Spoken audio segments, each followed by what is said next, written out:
Good evening, everybody. Today is Monday, November 23rd, 2020, and coming live from Four Seasons Total Landscaping in Philadelphia, Pennsylvania.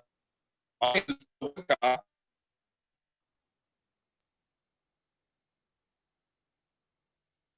and my co-host is Frozen.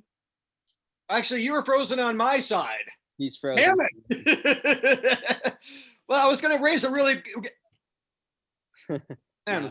But no, Jason Booms, glad to be here. And you are listening or watching to another stilted edition. And we have a great guest this evening. He is a Jake. When did you graduate from Salisbury? I graduated from Salisbury. I think I was the original COVID class. It was earlier this May in 2020. So Oh, wow. Okay. freshly graduated. Incidentally, my daughter graduated in 2019. Oh wow! Look at that. Although she should have been a 2020. She went to high school and she did high school in 3 years. But we didn't talk about that in the pre-show. Damn it.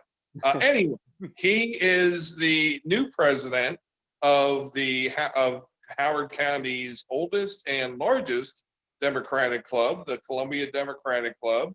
After having a stellar career as a member of the Salisbury University College Democrats, and a native of Howard County, his name is Jake Burdett. Jake, welcome to the show. Thank you both for having me on. I appreciate it. Yeah, so tell us a little bit, and tell those out there in listener land a little bit about yourself beyond what I just said, and how you got started in politics, and how you got to be president of CDC. Yeah. Well, thank you, Bill. So, as Bill mentioned, I was born and raised here in Howard County. The house that I'm talking to you both in right now is the house that I've lived in my entire life here in Elkridge in the 1st District. Graduated Howard High School in 2016. Have 2 sisters, mom and a dad, and grew up in I guess I would say upper middle class kind of economic background. So not too uncommon here in Howard County, but because of my, I guess, relative financial comfortability, we weren't like rich, but we never really struggled in life. We always had bills paid, at least to my knowledge. I always had food on the table. I knew that I was going to be able to go to college later on. So just because I lived, somewhat of a comfortable life, at least in terms of like material conditions, my parents weren't very political when I was growing up, or at least they never talked to me about it. So really, for most of my upbringing, I was not political at all. And it wasn't until the 2016 presidential election that kind of glued me to start paying attention to politics. And I think that was the case for a lot of young people. And just besides young people, like how could the 2016 election, just the primary circus in both parties, really, how could that not draw you in and make you interested in politics? But particularly, it was the Bernie Sanders progressive movement, progressive agenda that really spoke to me and kind of activated me and made me political. And I think what resonated with his messaging and what he campaigned on was talking about economic inequality and wealth inequality, and pointing out how we can have, we're the wealthiest nation to ever really exist in the history of humanity, to my knowledge, yet we can have so many poor people still in this country without health care, without the ability to go to college and whatnot. And just being made aware of those inequalities, and then being able to see that I lived in Howard County, which I think is like the 2nd or 3rd wealthiest county in the country according to median income. So seeing those inequalities like within my own community and in our county, that really resonated with me and like kind of activated me. And I did my freshman year at Towson. Didn't really get politically involved. I was still learning, getting more informed about policy, mostly national politics, through like progressive YouTube channels and whatnot. And it wasn't until I transferred to Salisbury University where I actually, got my feet wet with activism, first with the local Our Revolution and Progressive Maryland chapter there, and then through the College Democrats, where I served 3 semesters as the co-president. And we were very openly progressive as a chapter. We did endorse Bernie in 2020. We campaigned for Democratic candidates for Congress, governor, state delegate, and whatnot. And we built the chapter, and that's kind of been my philosophy of, if you want to get young people involved in the party, you have to like not run from bold progressive policies like Medicare for all, like free college, like ending the wars. You have to like kind of embrace them with open arms and hope that that attracts people who've been traditionally left out of the Democratic Party and get them excited about the Democratic Party. So that's kind of my theory of change that I had. I brought it to the College Democrats there, and it was successful. We became the largest and most active College Democrats chapter in the state because it wasn't the most active organization in the first place. So that was with, younger college student Democrats who tend to be more progressive minded. So it was a pretty easy sell with them. But now, since I graduated in May, I came back, first got involved with a Board of Education campaign. Matthew Moliette in the first district was his campaign manager. And through that, started to meet more people in the local Democratic community. And then through there, got involved with Columbia Dem Club. And then that led to me being elected president on September 20th, with similar aspirations to bring things in a more progressive direction, but not exactly in the same way, given that I'm not now governing a bunch of, 18 to 22-year-old, progressives that want to start a revolution or whatever. So. Well, but I have known the membership of the Columbia Democratic Club to want to start a revolution many times in the past. So thank you for the great introduction and biography. What I'm interested in is, well, many things I'm interested in, but what sort of conditions do you see that are similar between your environment in Salisbury and Wycomico County and Columbia and Howard County? CDC has generally been one of the more progressive of the Democratic clubs in Howard County. So, how do you how do you see things similar to your prior situation, or for that matter, different? You mentioned one obvious thing, which is demographic, but how do you see this? Yeah, I think I'll probably start with differences. That'll be a little bit easier. So the difference is, other than just one was campus organizing, specifically college students, which tend to trend more progressive. And then this is, all age ranges. I think the membership traditionally is maybe trended a little bit older, but, really caters to all ages. So there is that demographic district. But other than that, there is just, besides it being a college versus a community organization, I was in Salisbury on the rural conservative Eastern Shore, as opposed to being in Howard County, where I think we outnumber Democrats like 2-1. So just the general political cultures are much different. Also, the Democratic Party community and sort of machine, and I don't mean that in that sense in a negative connotation, but just the local Democratic Party apparatus is much stronger here in Howard County than it was in Wacomico County. Also, just population wise, there's a lot more people here in Howard County. So there wasn't really a whole lot of choice in Wacomico County. You had the Wacomico County Democratic Club, which represented the entire county. You had the Central Committee, like every other county has a Central Committee, and you had the College Democrats. There was no Young Democrats. There was no, here in Howard County, we have the Ellicott City Dem Club, the Columbia Dem Club, the Thurgood Marshall Dem Club, the HOCO Young Dem. So you at least here have options that can sort of represent different sub-constituencies within the Democratic Party for maybe different ideological strands, different demographics and whatnot. But there in Wacomico County, it was just you had one or two clubs that kind of had to represent everybody. So there, at least in college Democrats at first with me, there was sort of factions within the club of some people wanted to be more moderate, some people wanted to be more progressive. But I think the good thing about Howard County with, having 4 or 5 different clubs to choose from is that does sort of open lanes for, some clubs can kind of take the more progressive lane, some clubs can take the more moderate lane. You have different options like that. So that's a huge key difference there. In terms of similarities, though, at the end of the day, regardless of what area you're in, when you look at polling of Democrats, progressive ideas are popular regardless of demographic, really, unless you're talking about very, very, very wealthy people, which we do have some of that in Howard County, but I don't think that makes up the base of our party here. But I think that ideas like Medicare for all, like Green New Deal, like ending the wars, I think that they have appeal on the Eastern Shore. I think that they have appeal in Howard County. I think they have appeal in Baltimore City. So in that sense, I'm not going to change my strategy too much because I think popular ideas are popular.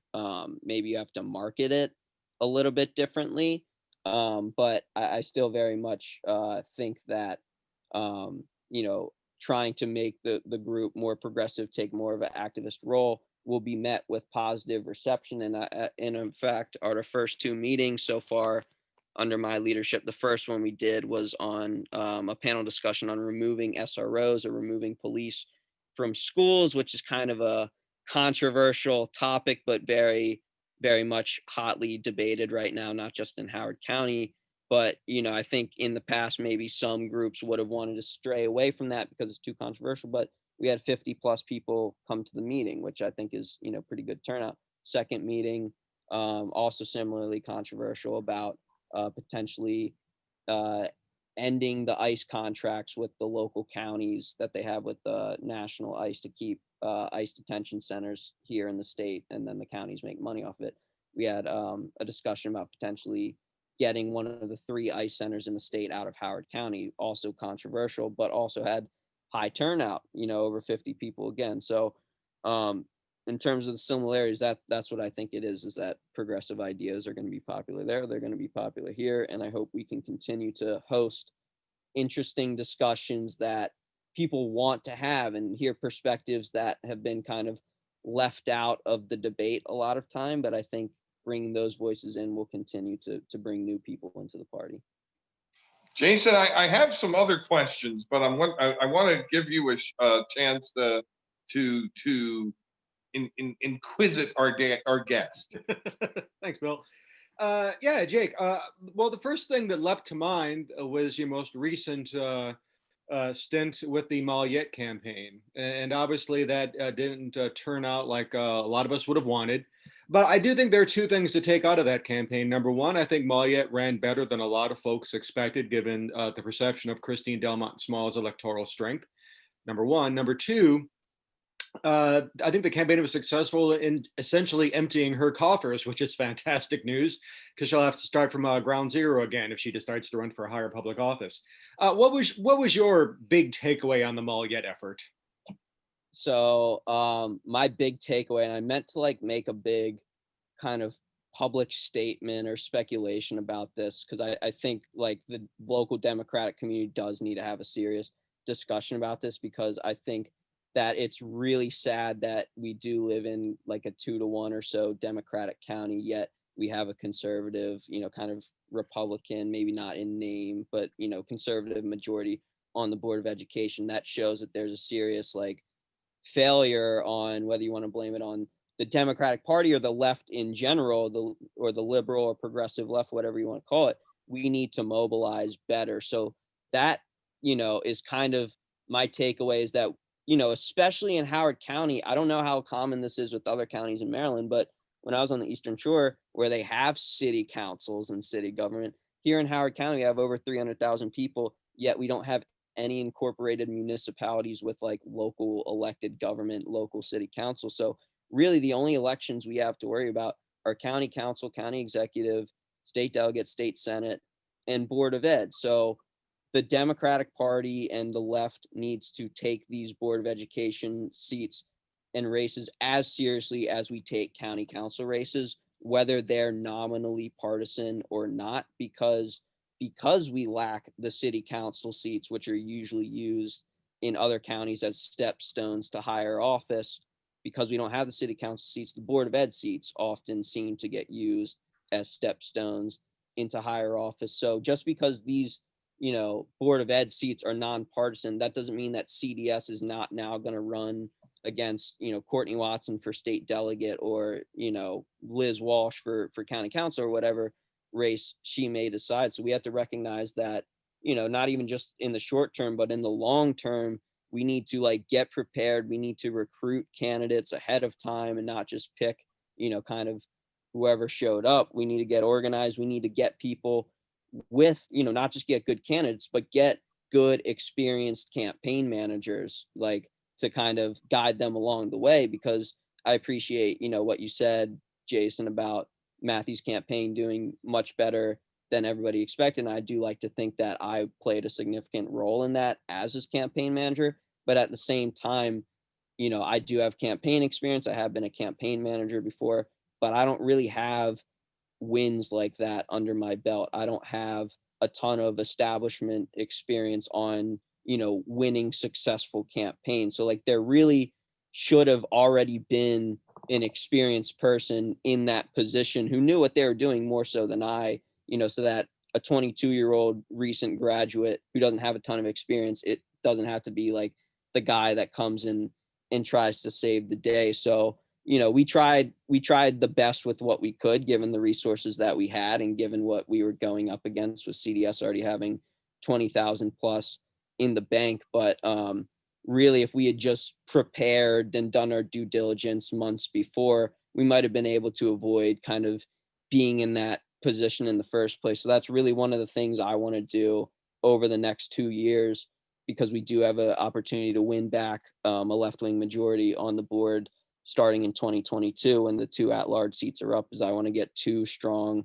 progressives to run for those 2 seats, get them with good campaign managers, and hopefully if we do have a fundraising disadvantage, overcome that with good organizing. So that's my takeaway. Is we needed the left, whether that's the progressive organizations not associated with the Democratic Party or the Democratic Party community.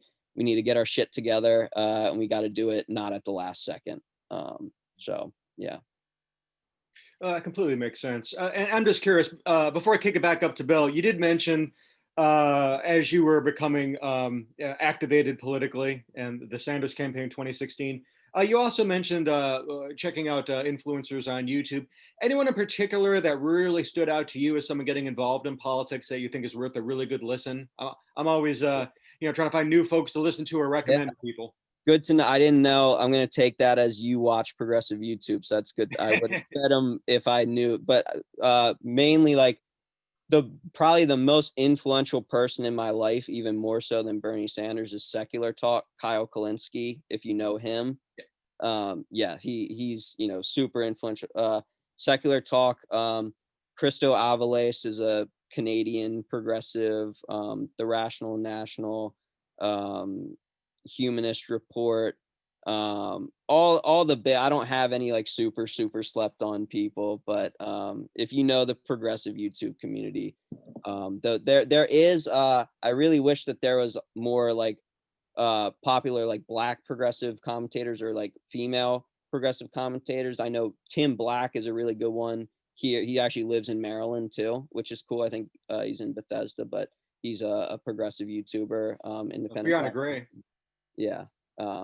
But yeah, so to check any of those people are really great and have a big and I think that's another reason why I was not plugged in politically sooner at a younger age, is because I had never been introduced to independent media on YouTube. The only news sources that I was aware of was traditional mainstream media like CNN or MSNBC or Fox, where it's just kind of a boring professional person, talking very monotone, being very just not entertaining. And then seeing that other side of political information where you can make jokes, you can be a normal person, that really resonated with me more so than traditional media.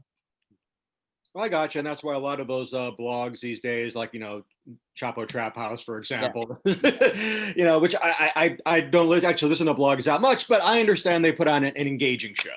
Yeah, their podcast, that Chapo, biggest, I think, most funded Patreon podcast on the internet. So these guys have huge influence, and that's like kind of that perspective, it's a very online perspective, because those voices have been shut out from legacy media on television and whatnot. And that's the perspective. I feel like so many people are represented by that perspective and have just kind of tuned out of the Democratic Party because they feel ignored. And that's the perspective that I want to bring to these Democratic clubs that I feel like is usually kind of lacking, So understood. Bill. So I apologize before. Sidney Powell was in the sex shop next door, playing with my signal. So I froze for a second, and I hope it doesn't happen again. But was Brian Kemp also there? Well, I believe he was in one of the nickel booths, but I don't know. But Jake, you just mentioned, a lot of thinkers and a lot of progressive influencers who influence you. And I'm not sure, it's kind of augments the gravity of my question.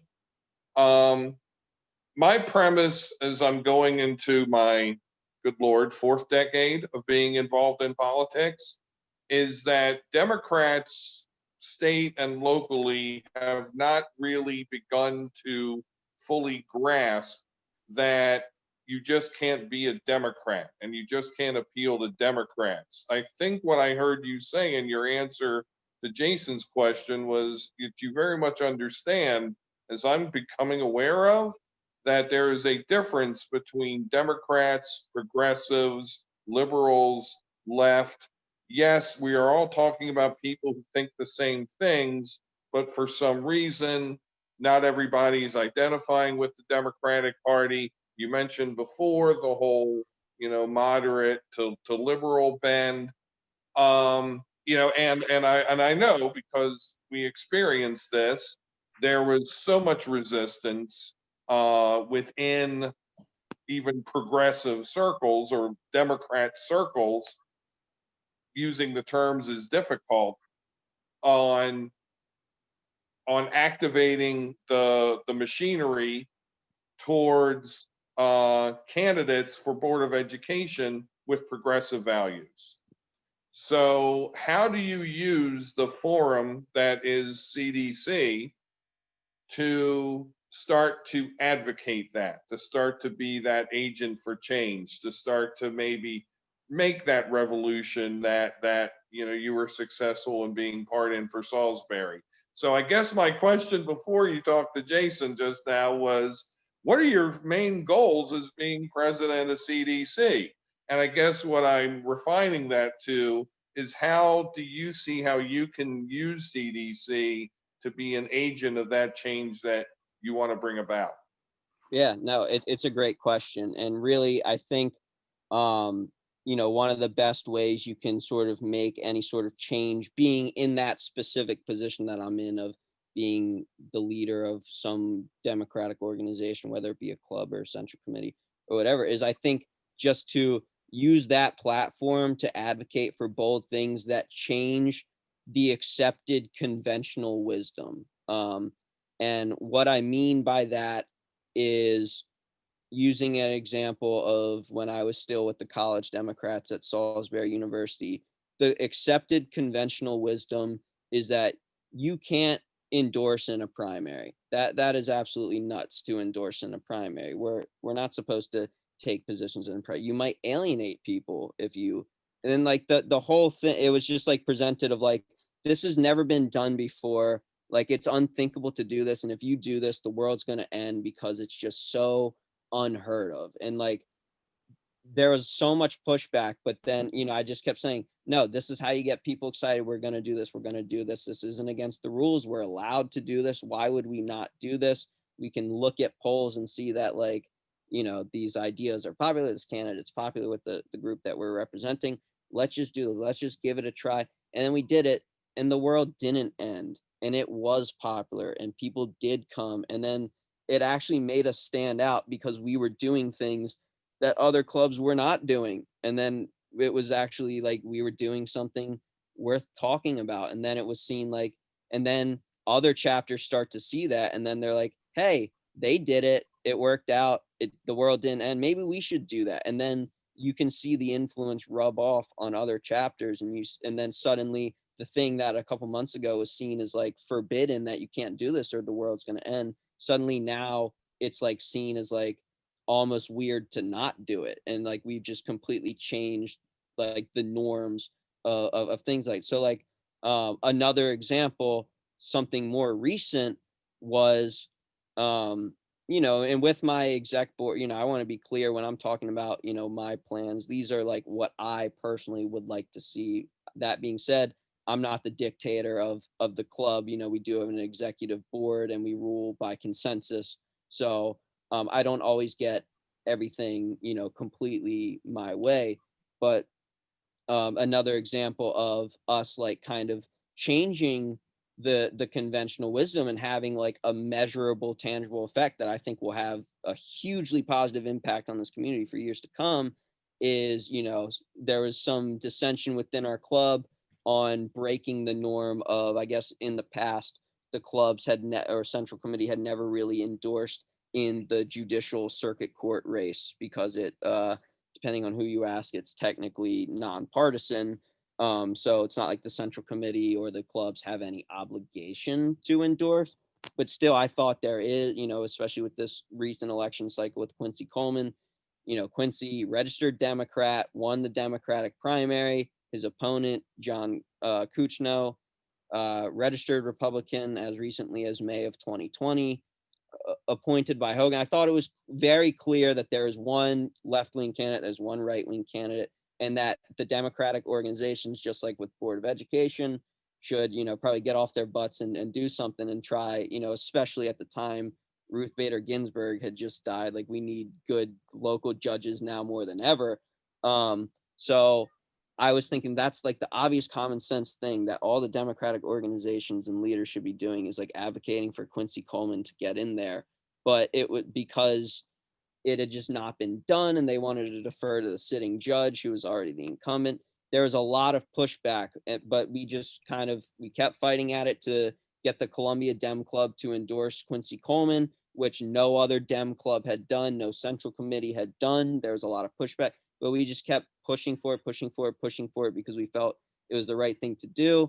And then we eventually did vote on it, actually at the same meeting I was elected president.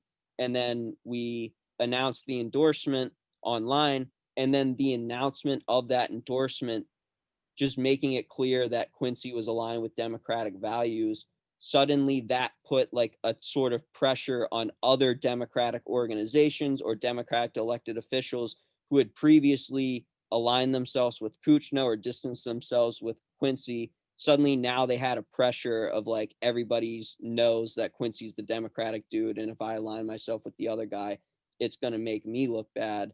And I don't know for 100% certain, but I've heard things that suggest this may be the case, that the Columbia Dem Club endorsement of Quincy Coleman was a big thing that led to Quincy being put on that Democratic Party sample ballot that, considering he won by like less than 5% percentage points, it's very conceivable to think that being on that sample ballot could have put him over the edge. So that's what I want to do, is just set the example for other clubs. And like, there is a way to put pressure on people by just calling them out in a very combative way. And I've done that in the past, and there's a way to be, more strategic about it and more diplomatic about it. So I think that might be the way I go about it more moving forward. But, different goals call for different tactics. Like, for example, that was for getting somebody to endorse a certain candidate in a race. But now with the upcoming legislative session,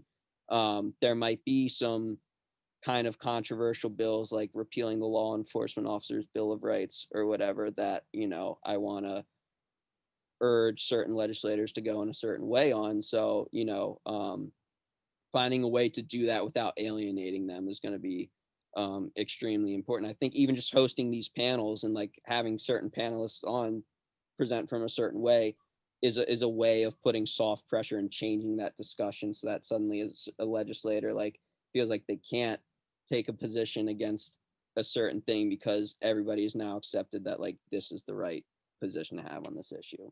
So I know we have about 5 or so minutes left, and I want to recognize Jason again. I will let you know, Jake, that in 1996, the Central Committee did endorse candidates for Howard County Circuit Court.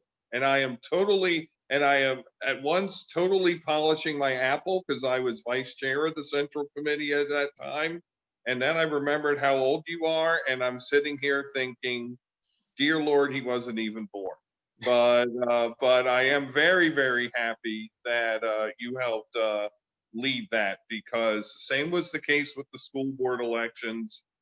We had endorsed candidates before. It was the thing that we did in the 90s. And, that's a whole long story we don't need to get into tonight. But those people saying, oh, we've never done this, we can't do it. BS, yes, they can. Anyway, Jason. Yeah, I just had a quick question. We've been talking a lot about local, which is great and makes a lot of sense. But just thinking nationally for a moment, whether it's taking a look at the early picks of the soon-to-be Biden administration, or just thinking about the fact that the Democratic Party really didn't have a meaningful primary in the 2020 election cycle for all intents and purposes. Everyone decided to shut it down, and we came up with someone who won. Fantastic. But just given the direction of the Democratic Party, how do you think that's going to line up with your vision of the Democratic Party locally in particular? Yeah. Honestly, I bit my tongue a lot more this general election cycle than last time about my discontent with the Democratic nominee, Joe Biden. I was not thrilled with him. Of course, I think he's better than Trump, so I'm glad that he won. But yeah, I'm not thrilled by his more moderate return to normalcy of how things were under Obama, which they're completely like just missing that like Trump didn't just come out of nowhere. Trump is like a product of that style of leadership and the discontent that creates in like the American people. So it does seem like the Democratic establishment has not learned a single lesson, unfortunately, and is going to make the same mistakes. But the reason why I'm actually kind of optimistic is because I think just like Obama's style of governance and in my opinion, its failure to produce meaningful change in people's lives that produced unhappiness and produced Trump. In my opinion, it also produced Bernie. So I think just like that produced Bernie, I think Biden similarly being in this position where, dude, this is the middle of a pandemic, you're elected to kind of save the day. I'm sorry, I don't think he's going to do it. I think he might do a couple Band-Aid reforms, and I hope that people recognize that inaction and that failure, and that we do need to go in more of the Bernie Sanders direction. And the left has a real opportunity here in 2024. And the fact that like Joe Biden's probably just going to be a one-term president, given his age, we have a huge opportunity to actually run a good, strong left-wing candidate against, probably Kamala Harris or whoever it may be that the establishment tries to run in 2024. But we can run an AOC, we can run a Nina Turner like candidate in 2024 and win back the presidency. And I was actually really hoping that Dems would win the Senate in 2020 so that they can't even use that as an excuse to say, oh, well, you can't blame Biden for not getting anything done. The Republicans were blocking it in the Senate. So that's, in terms of really short term, that's something the Columbia Democratic Club is doing a drive for right now, is postcarding for the Georgia Senate races so that we can at least hopefully win those seats, get a tie in the Senate, have Kamala Harris be the tiebreaker as the vice president, and then the Dems really have no excuses to like not govern, and if they don't, that opens the door for the left to take over. So I'm not encouraged by any of the administration picks so far. I see Bernie and Elizabeth Warren are getting iced out. I could have told you that, a year and a half ago, that would have happened. But it's all up to the left to capitalize on, or maybe I'm wrong, and Joe Biden really is the most progressive dude ever, like, some people are saying. Maybe he impresses me, we'll see. I'm open to being proven wrong there. Awesome. Thanks. Bill, back to you. Well, we're about ready to wind up, but one last question I have, Jake, which is, as we're going, pardon me, as we're going in towards the state and local election cycle, I know you mentioned the school board races, but and I'm also not sure. I mean, I know CDC's a 1-year term. I think they still had a term limit. So I'm not sure if you see yourself as CDC president when it's time for that 22 election cycle or not. But kind of, give me your blue sky. Give me your place where you would want to see CDC be as the 2022 election cycle comes out in earnest, because those candidates and campaigns are going to start coming out of the woodwork soon.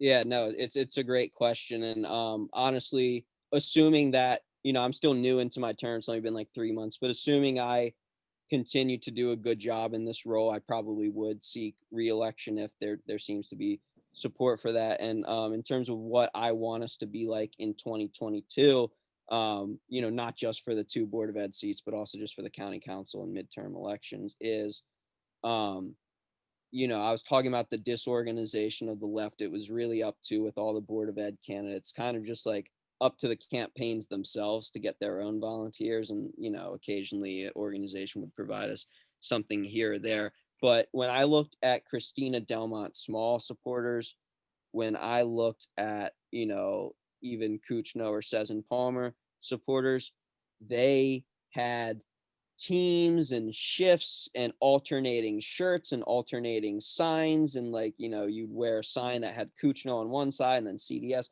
on the other side, and they had a full staff of volunteers. And it's because they had CAPA, the Chinese American Parent Association, they had the Howard County Republican Club, they had all these, even though they're a minority party, I don't mean racial minority, I mean just in terms of like population, there's less of them in Howard County, but they were so much more organized, that they out organized us on that. So that's, I basically want the Columbia Democratic Club to be like the Kappa of the left, or I want us to be like, if there's one centralized club that has like a full like list of volunteers and like a schedule of like who's going to be where at what time, and we have like 50 plus people just willing to do that. That's what I want us to be, of just a well-oiled machine that the right clearly had for board. I mean, even though Sezin Palmer lost, what she did with her campaign was impressive. Like,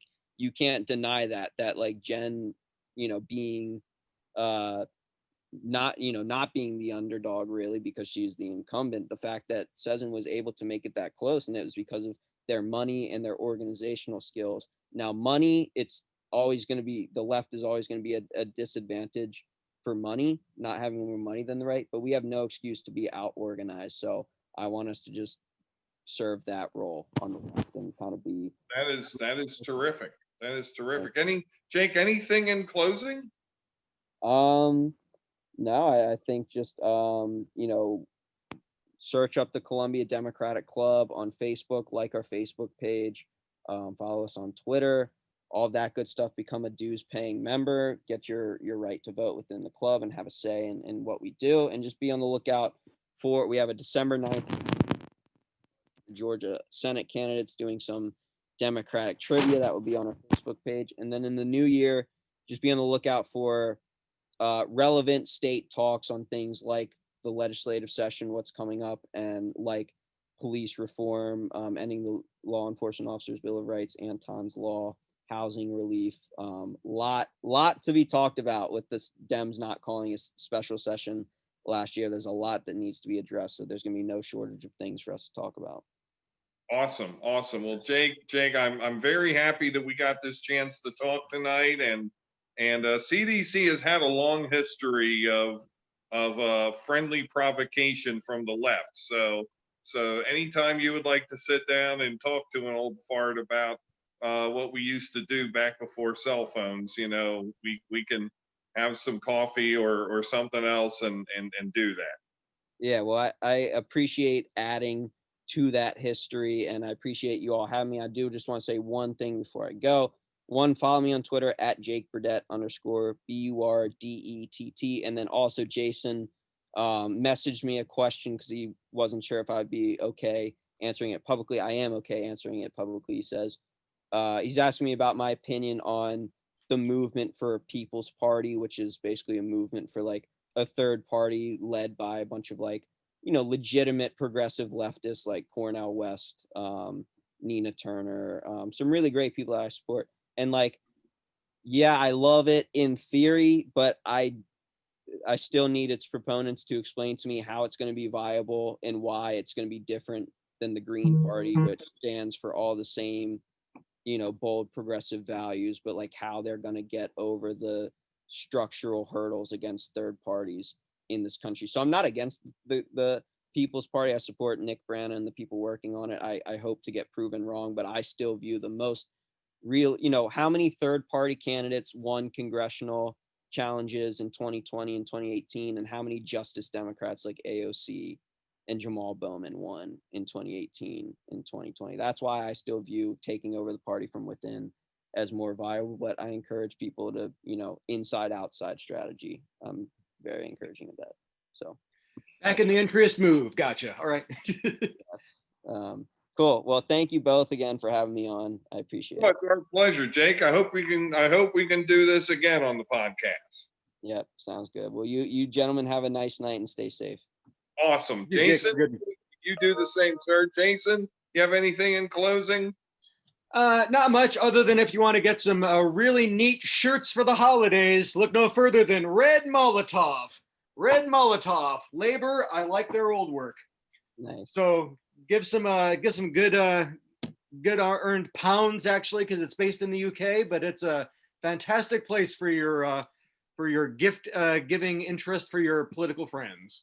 Well, that was a terrific plug. I get absolutely nothing for that plug, but I have a strange-looking little mole-faced man with something bluish black running down either side of his face. So I believe I'm going to head out and come back to Maryland from Philly. All right, good move. All right. Well, happy Thanksgiving, everybody, and out there in listener and/or viewer land. And we will talk to you on the flip side of Turkey Day. For Jason Booms, my name is Bill Woodcock. Stay safe, stay healthy, wear the damned mask, and you have been watching another edition of Forward Maryland. Take care.